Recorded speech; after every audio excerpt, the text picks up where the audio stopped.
Fala, abençoados de Deus! Estamos aqui com mais um bate-papo. Alex Benson e João Varão. Perguntas e respostas. Manda aí, João Varão. Qual é a pergunta? Alex Benson, tem uma dúvida assim. Sabe você que eu tive um sonho que me mostrava que eu seria grande nessa terra, que eu receber grandes bênçãos, mas fiquei preocupado, Alex Benson, porque eu fui ler na Bíblia que meu irmão José do Egito, ou Zé do Egito, teve um sonho e depois que ele teve esse sonho, Alex Benson, a vida dele virou de cabeça para baixo. Só aconteceu coisa ruim para ele. Aí eu pergunto para você, Alex Benson, é sonho ou é pesadelo? Responde aí. João, é complicado. Vamos dar um resumão, contexto para entendermos essa questão dos sonhos. Deus nos dá sonhos, Ele muitas vezes fala conosco que tem algo preparado para nós, que Ele tem projeto para nós. Mas o sonho que Deus dá, raramente, pelo menos na Bíblia, não resiste a que Deus revela aquele Deus sonho, o processo. E o processo, por quê? Porque o processo é difícil. Não por causa de Deus, mas por causa de nós, nossa carne. Então vamos dar um resumão. Olha só, José, você citou o exemplo de José. José do Egito. Jacó, ele queria casar com Raquel, a quem ele amava. O sogro dele, Labão, enganou ele e deu a filha mais velha, ele estava chapado. E ele dormiu, quando acordou, descobriu que dormiu com Lia, não a mulher que ele amava, que era Raquel, a irmã dela, a mais nova. Então, ele se propõe a trabalhar 7 anos, já tinha trabalhado 7 anos para casar com a Raquel. Agora mais 7 anos para ter o direito de casar com a Raquel. Então o que acontece? Daí nasce filhos só de Lia, porque a Raquel era estéril. Raquel era a mulher amada por Jacó, mas Lia é que dava filhos. E sem contar que tinha as concubinas, que também, naquela época, ele tinha direito de dormir também. Então ele teve 10 filhos com Lia e as concubinas, e 2 filhos com Raquel, José, o mais velho, e depois vai nascer Benjamim. Então essa família estava totalmente disfuncional. Por quê? Jacó não estava sabendo lidar com esses problemas familiares. E ele fazia a distinção de Raquel para Lia. Então os 10 filhos de Lia cresceram vendo a distinção, quanto a mãe era desprezada pelo pai. Havia uma distinção clara. E aí com José, e ele fez a distinção ainda se tornar maior, porque ele mostrava para os 10 filhos que ele amava mais José. E era um filho atemporão, um filho que ele teve já com a idade avançada. E ele amava, e aí ele deu uma túnica colorida, que se destacava, ele destacava o filho José, os irmãos. Ele criou sentimento de ciúme, de raiva. E o pior, os filhos, José estava com 17 anos quando ele teve o sonho. Então, com 17 anos, já era para estar trabalhando, ajudando a cuidar do rebanho. Mas ele mantinha José lá em casa, para auxiliar nas contas. O serviço mais fácil era dado a José. Os 10 irmãos estavam lá, pastando os rebanhos do pai. E Jacó era rico, tinha um rebanho muito grande. E ele fazia o quê com José? Usava José para ser o informante dele, o X9. E ele ia lá e trazia tudo que os irmãos faziam de errado. Então, na verdade, era uma bomba atômica que estava prestes a explodir. E aconteceu? Deus dá o sonho a ele. E quando dá o sonho a ele, ele pega e fala. Já viu aquela brincadeira de criança? Eu tenho, você não tem. Tipo, eu tive um sonho, vocês não têm. E olha o que ele fala do sonho. Foi 2 sonhos. Vou resumir, um sonho só. Ele sonhou que as as 10 estrelas. Agora não me lembro se era 11 estrelas. 10 estrelas. Não, era 11 estrelas. Porque ele era o 12º filho.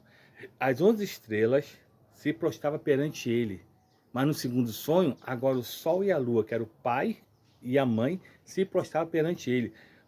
Até o pai, que tinha um amor, falou assim: que isso, meu filho? Está dizendo que eu e tua mãe vão se prostrar perante você? Teus irmãos, tudo bem. Mas, poxa, eu e tua mãe? Diz a Bíblia que ele ficou pensando, refletindo sobre isso. Mas os irmãos ficaram com ódio. Então, estava desenhado. Havia um sonho que Deus tinha dado para José, que ele seria grande, e usar ele para coisas grandes, importantes. Ele não falou, Deus não falou que ele seria um governador. Então, a história todo mundo conhece. Os irmãos demora a vir, o pai manda o X9 ir atrás para ver o que eles estavam fazendo. E o irmão de longe, lá vem o sonhador mó, e vão matar ele, vamos matar. Mas no primeiro momento eles pegam e não matam. Porque o irmão mais velho, Rubens, falou: não, vamos jogar ele nessa cisterna. Jogou ele, de qualquer maneira, deve ter se machucado. E estava planejando a matar, e Rubens faz um estratagema para tentar salvar o irmão, que estava meio com a consciência pesada, e ele sai. Cara, a Bíblia fala em todo momento que Deus era com José. Como Deus era com José, se agora ele está jogado dentro de uma cisterna? Só que o meu irmão está machucado na cisterna, mas ele não está morto. Não está morto.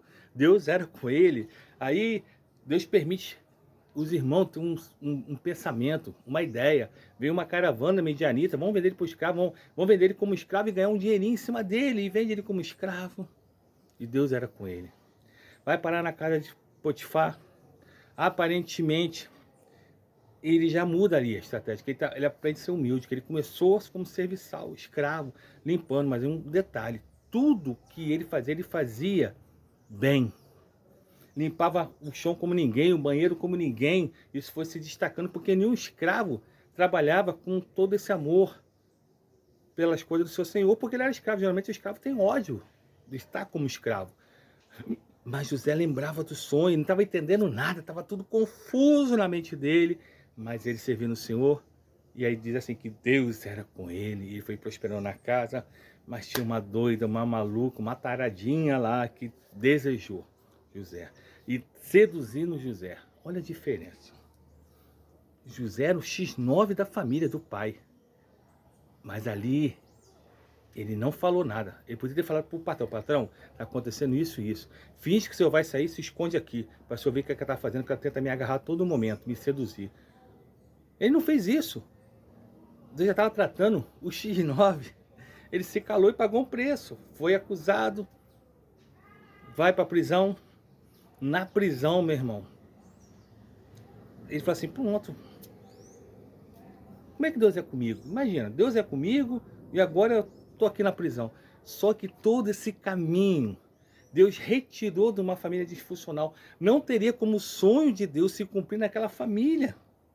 Com o pai, uma briga de duas esposas brigando, filhos brigando, o pai fazendo distinção de mulher, distinção de filhos, uma bomba. Deus tira ele, trata ele, ensina ele a ser homem, era bajulado, era cheio de mimimi, e agora ele se torna homem pela dureza da vida, pelas lutas da vida, e agora, sabe onde ele está? Potifar, o capitão da guarda, a prisão era abaixo do palácio, o sonho estava acima dele, rapaz, ele dormindo e acordando como escravo, mas teve um dia que ele dormiu como escravo e acordou como um governador do Egito. Então, João Varão, Deus, ele sempre cumpre aquilo que promete a mim e a você. Mas, infelizmente, alguns sonhos, alguns projetos de Deus o processo demora por causa de nós mesmos. Porque ele tem que tirar todos os carrapichos que está em nós. Tudo aquilo que vai ser pedra de tropeço para a nossa bênção. Quantos receberam a bênção e a promessa e jogaram fora? E Deus não quer isso, por isso que às vezes ele nos trata para estarmos prontos para receber as bênçãos que ele prometeu a mim, a você e a você, João Varão. O sonho é o sonho de Deus. O processo, João Varão, pode ser um pesadelo. Mas se você ser fiel e deixar Deus te tratar, você vai estar pronto para receber e ser aquilo que Deus determinou para você. Quando você ainda era um feto no ventre da tua mãe, como diz o Salmo 139, Davi falou: quando eu estava informe no ventre da minha mãe, todos os meus dias estavam escritos no teu livro da vida, quando nenhum deles ainda existia. Esse dia que você nasceu, os dias que Deus está te dando, é dias de propósito. Deus não é um Deus de acaso, você não nasceu do acaso, você é um sonho de Deus que está te tratando para que se torne uma realidade. Que Deus te abençoe muitíssimo.